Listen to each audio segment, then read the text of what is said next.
Hello viewers, you are welcome to the program Behind the Pulpit on New Frontiers Television with Victoria Anyoleye. Yes, on Behind the Pulpit this week, we are presently at New Reservation Area Baptist Church in Ibadan, here in Oyo State, Nigeria. And of course, this week on Behind the Pulpit, we want to bring to spotlight the senior pastor of the church, and that is Reverend Dr. Kayode Oyedemi. Come along as we bring to spotlight Reverend Dr. Kayode Oyedemi behind the pulpit.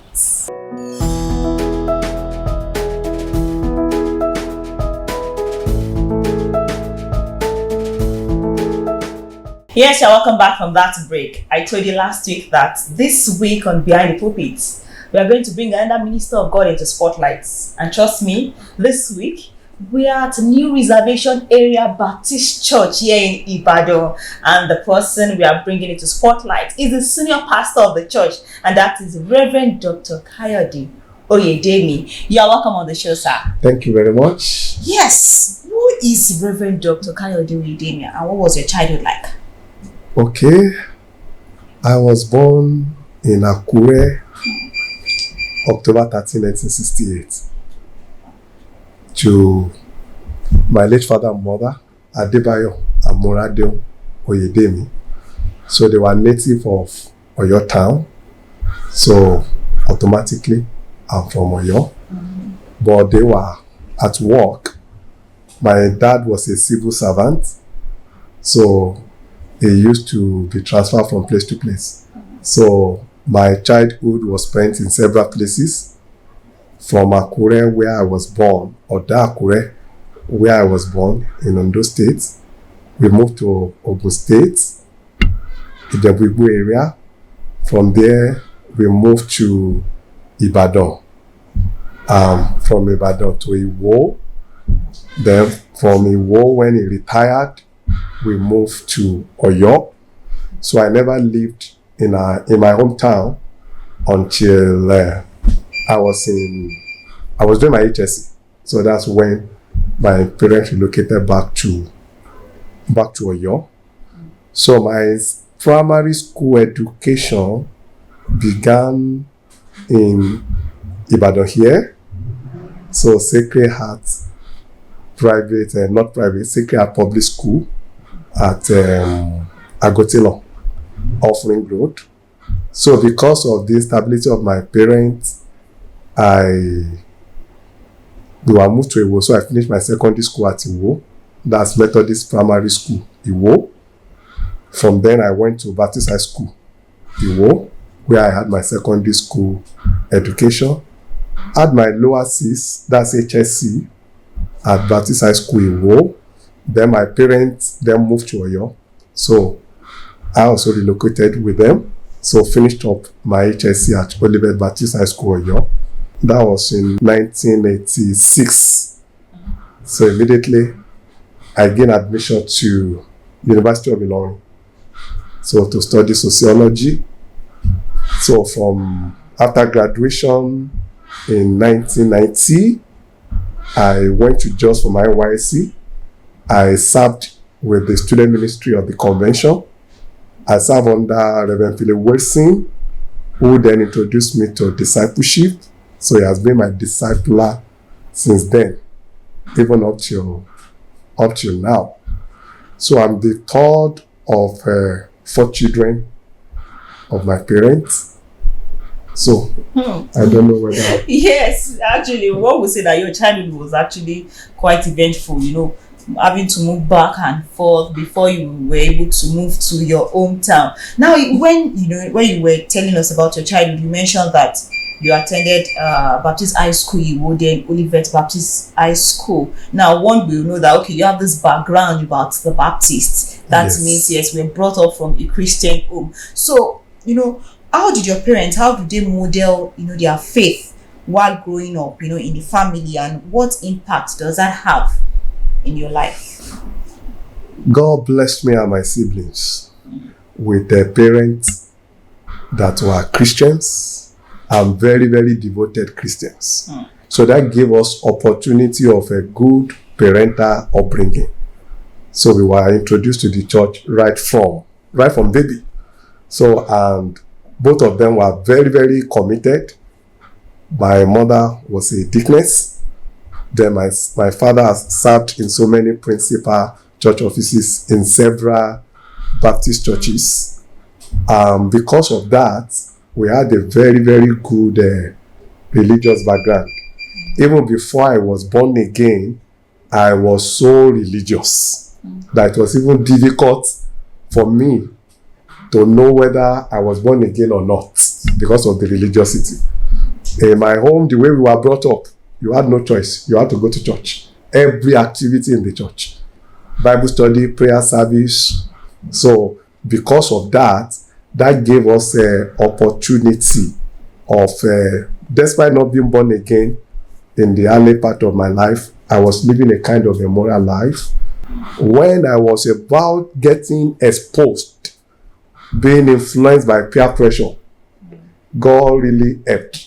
It was at that time that we relocated from Iwo to Oyo. So maybe I would have been influenced by peer pressure. But God just relocated us. And a year later, I entered university. My second day in university, I got born again. Wow. So what was the conversion experience? What was it like? Second day in the university, I entered university on a Saturday. So the following day, my immediate elder brother was already in the same university. So he was already born again.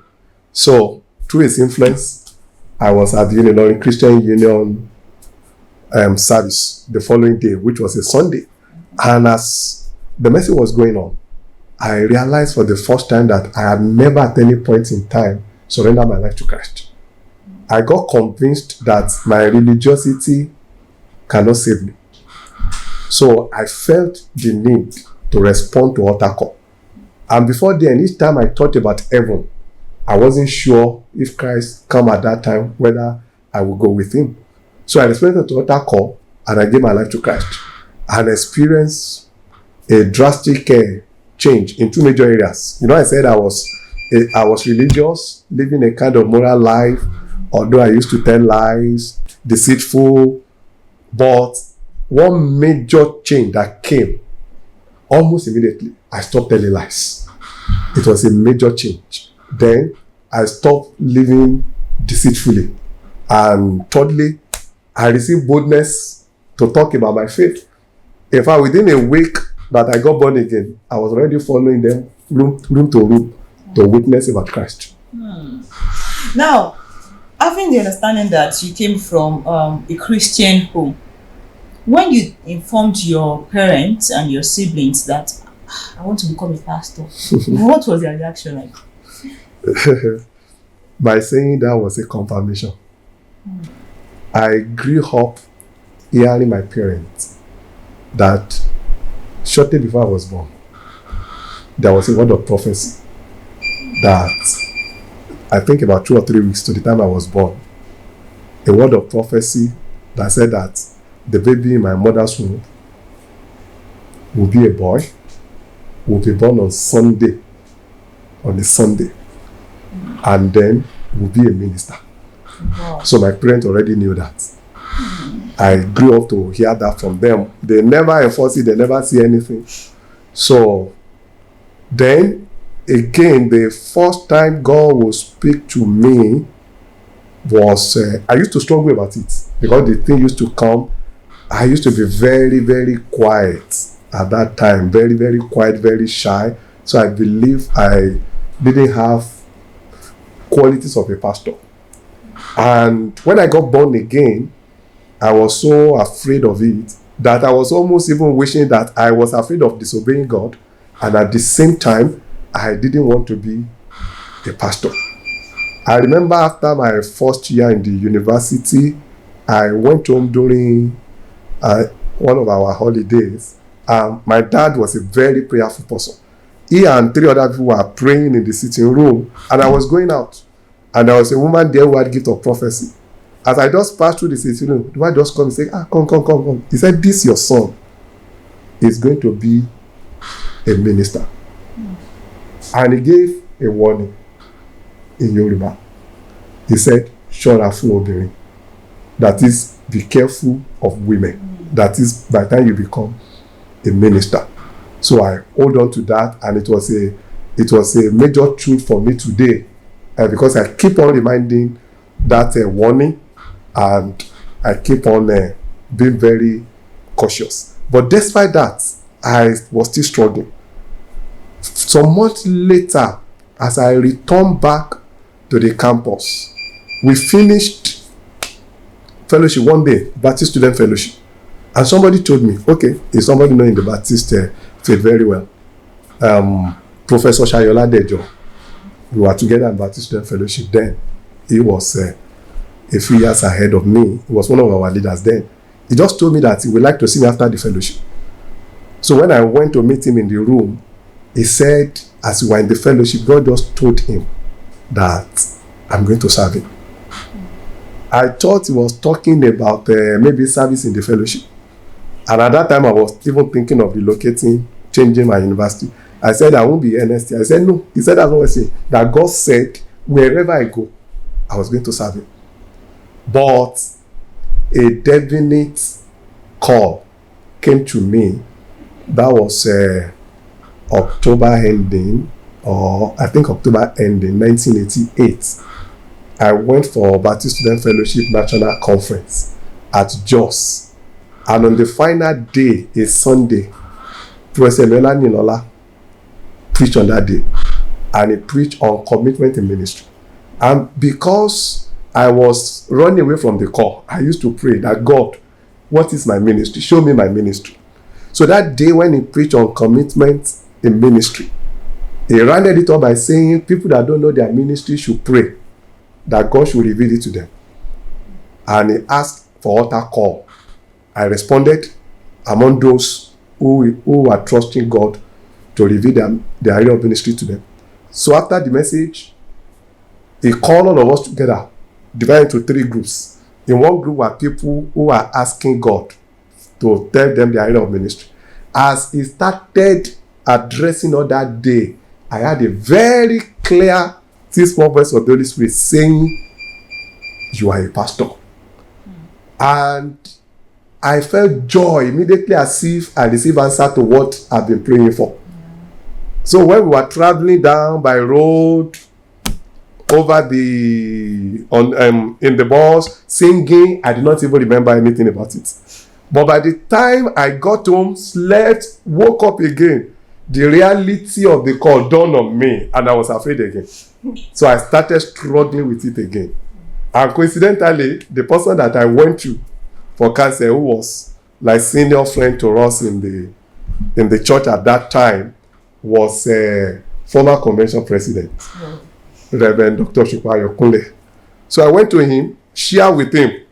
So he encouraged me that whoever God calls, he keeps. So with his encouragement, I made up my mind and then concluded. I was in 200 level at that time at university. I concluded that after my graduation, after finishing from the university, I will go to seminary.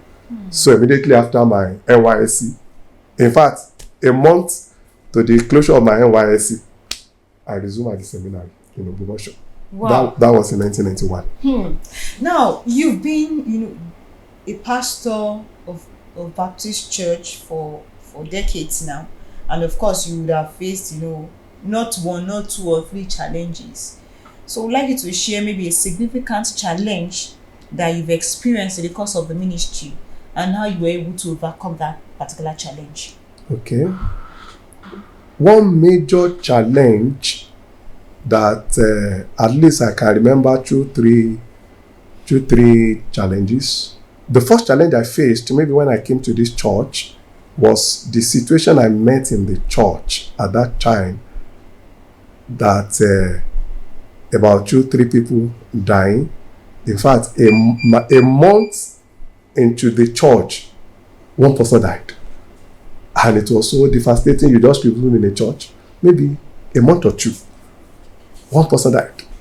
So the thing destabilized me a little bit, but it wasn't a major problem. In fact, some elders of the church, they were even the one encouraging that, because something like that had happened in the church. So it was not a matter of saying, maybe it's a new pastor. And that thing continued. I think we had about 2 or 3 again. So it was a major challenge to me. So with the support of 1 or 2 other deacons, we organized prayer and God break that yoke. After a few years, because they didn't recall that we had at least 1 or 2 deaths every year for about 3-4 years. So it was a major one. Then the one that recalls, I'm somebody that is very blunt. I'm very straightforward. And one of my hallmark is integrity. And I know that it's difficult sometimes for people to tolerate people like that, particularly when you have to be confronted with something that you are doing that is not good enough. So the 2 major challenges I have faced in ministry has to do with relational challenges. It made me also sit down, because sometimes when there are challenges, we will look at it. It helped me to also discover something that I needed to work on, which has not been a problem to an average person, because maybe my strengths are far more than my weaknesses. I'm somebody that is very good relationally. So people easily get attracted to me. And because I was a blunt person too, I can speak anyhow. So later I discovered that sometimes I can be harsh to some people. So it has never been a problem, maybe because it's something that comes once in a while. Because with my relational skill, I know how to relate with people. So if it's something that comes maybe to somebody once in 6 months, once in 1 month, and in 1 year, so it has never been a problem. Now, as a pastor, what's your favorite part of being, a minister of God, and why do you enjoy it? Okay. I enjoy teaching. So why? I cannot say, maybe it's because it's one of my dominant gifts. So maybe that may be. Then I enjoy one-on-one relationship with people. One-on-one relationship, bringing people up, one-on-one basis, and also enjoy visiting. Yeah. Now let's delve into the family. How do you balance the pastoral duty and of course the family demands? How do you balance it? The moment I got married, I know that pastoral work is very demanding. I try to put some structure on ground that I will use my evening mostly for the family. I know that once I get out of the house in the morning, I may not have any chance to really be with the family. So the moment everything closes in the church, I hardly take anything home. So I will just be in the sitting room, mostly relating with my wife, with the children. So right from the beginning, I've instilled that discipline. There were some times that if there are some urgent things, so it may rub on it. Then also, after some time, I look at it that I don't need to rush to the office. My wife, most of the time, apart from early years of our marriage, has been on her own. So, and she works from home. Most of the time, her business is from home. So I don't rush to go out. I don't come to the office until around 9.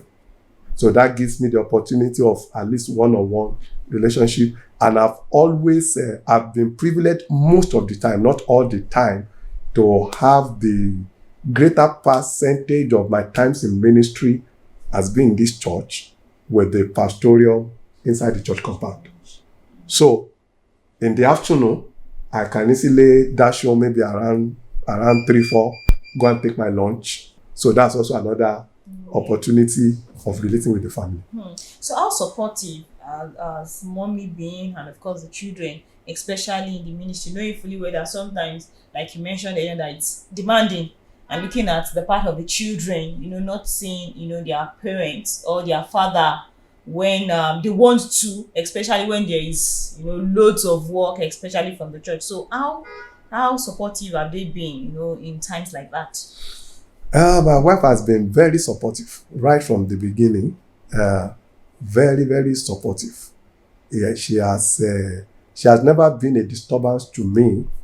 Anytime that I need to fully concentrate, she give me that space. Even if she really don't really know, and when I call her attention to it, that I need some time to focus on this. So she will give me that opportunity. And then she has been supportive in praying. So we pray together. She also pray for me on her own. I'm sure of that. Then anything that has to do with ministerial assignment that she needs to accompany me, she has always been there. Always been there to follow me. Most of the time, I hardly go out on visitation except with her. So she's always available for that. If I have ministration outside the church also, she has always been with me.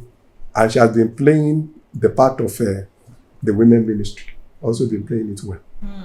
Now, apart from the pastoral duties, apart from the pastoral work, and apart from the fact that you love teaching, like you told us earlier, what else gives you joy? What do you do during your leisure time? It's becoming more and more difficult to have leisure time now. So I can see that if I have time and I try to slot it in, I like listening to documentary. Okay. News documentary.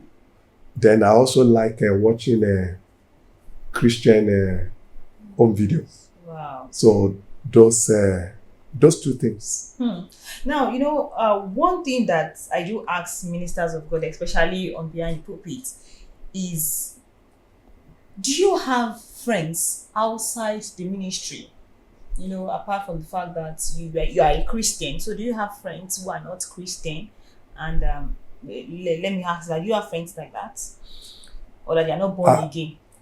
I don't have intimate friends outside of ministry. Okay. Probably because I entered the ministry so early. And coincidentally, all my close friends in the university also ended up being pastors. In fact, all of them. Pastors. All of them. Wow. All my close friends in the university ended up. They are also notable pastors in the convention. So that makes it. I have some friends, but not very close friends. Very close friends now. So, what's your favorite, Bible passage or Bible text that you love so much? Okay, there are many of them, so I cannot say this one is the favorite, but I can mention a few of them. Okay. Deuteronomy chapter 8 from verse 3, where the Bible says, I caused them to hunger in order to teach them that man does not live by bread alone. And then he gave them manna. So that made me to see that one of the major ways by which God disciples us is through challenging situations. So it's a passage that I love so much. Now, we know that Reverend Dr. Kayode Oyedemi travels a lot. Travels outside Is it a lot? Okay, travels sometimes outside of the country. Now, where else would you love to go? Outside Nigeria, and why? I don't even know. Wow. Because at least I've been to a few places. One of the places that people would love to go, I've been to US. Okay.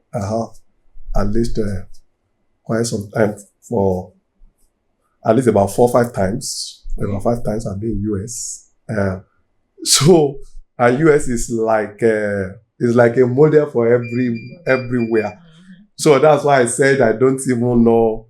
I've been to some West African countries, then some other countries of Africa.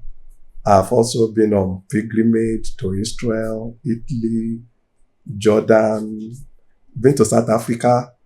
So I see that all those ones are just representative of almost everywhere. So maybe if I have opportunity, I've never been to UK and Canada. Okay. I may just go there. I don't see anything special about it that I've not seen in some other places. So Wow, thank you very much, Reverend Dr. Kayode Oyedemi. Thank you for sharing with us, your journey. And of course, people now know who Reverend Dr. Kayode Oyedemi is behind the pulpit. And that's what we'll be taking on Behind the Pulpit for this week. Yes, join me again next week as we'll be bringing another minister of God into spotlight. Until then, I am Victoria Ayoleye. Stay blessed.